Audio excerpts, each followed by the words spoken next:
Okay guys, after a busy morning, let's have lunch at this restaurant.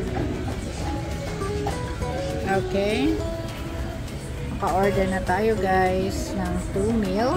Ayan, masyadong na busy guys. Ngayon lang ako makahawak ng phone para gumawa ng video.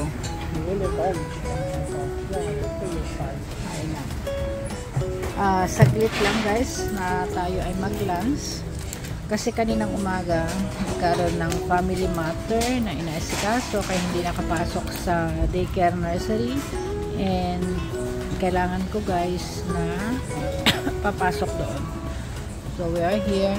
Ayan, itong restaurant na to, Chinese restaurant guys. Ayan, Chinese restaurant.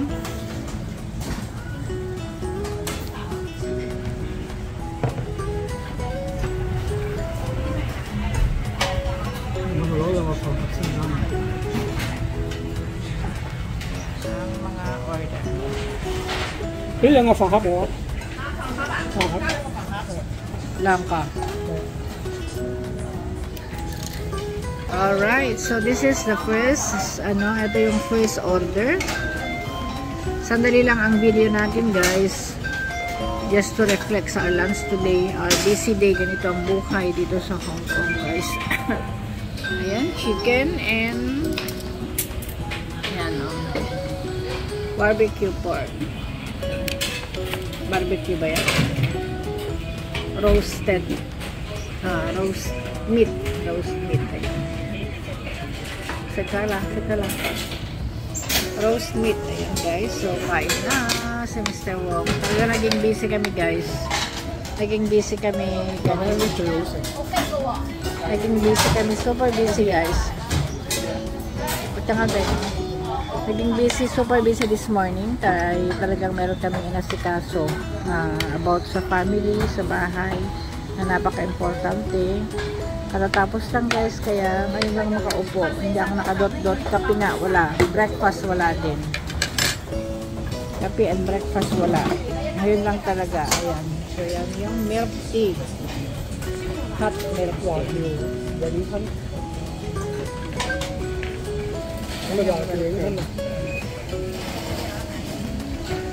Dito kasi guys, medyo sensitive ang mga tao sa pag video ay hindi tayo pwede. Cafe ay gaman. And okay, ito yung aking lunch. Wow, may dalawang mata, itlog dalawa, masarap ang itlog. Ayan guys, so ito ang aking lunch for today. Ayan. Alright, thank you guys for watching. Ito sa ating short premiere for today. Diba, napakasarap ng ating lunch. Ayan guys, eto na guys ang aking breakfast and lunch. Normally hindi ko ito nauubos. Ang ginagawa ko yung leftover, yun na rin ang early dinner ko. Ayan, diba? Ganda rin paggawa-gawa ng itlog, oh. Alright, thank you once again. Ayan, nagpasalamat na ako kanina. Hindi pa nag-end. Tayo mag-end na. This is the end of our premiere for today. God bless everyone. Thank you. Goodbye.